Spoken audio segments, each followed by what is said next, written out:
Welcome back to Mondays on the Mount. This is episode 10, and today is Monday, May 2nd, 2022. Jesus comes out of the section of the Sermon on the Mount where he's talked about being salt and light. He's spoken about the law, and he really comes out swinging. In fact, here's what he says. You have heard it said to those of old, do not murder, for anyone who murders is in danger of the judgment.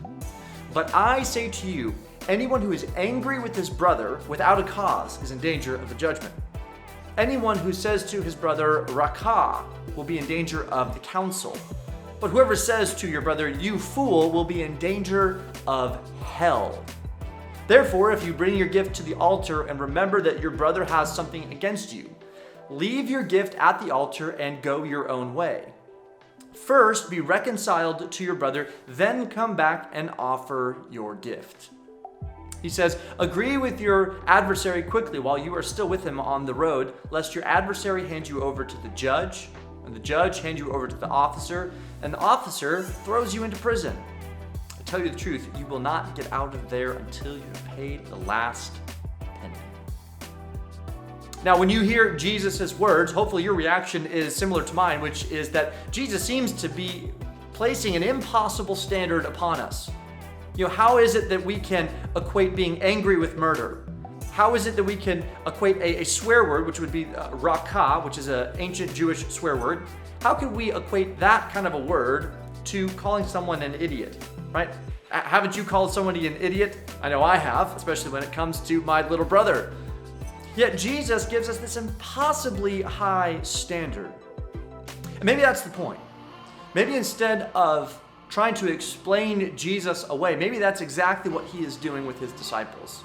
He is raising what is already a very high bar, which is the law of Moses, 613 some odd commands, things we cannot do or should not do or things we must do.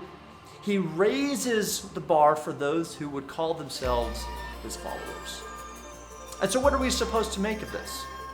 I think for us, it's important that we don't try to diminish what Jesus is teaching us.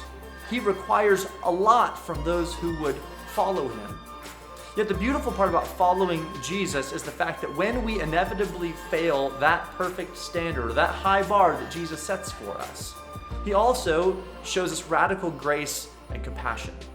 And we need only read through the Gospels as the disciples themselves fail time after time after time, only to realize that Jesus comes and he invites those same people who failed him to follow him.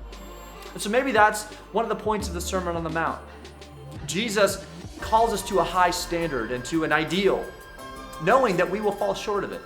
Yet he gives us grace and compassion when we do. Thanks for joining us this week. We hope to see you again for Mondays on the Mount.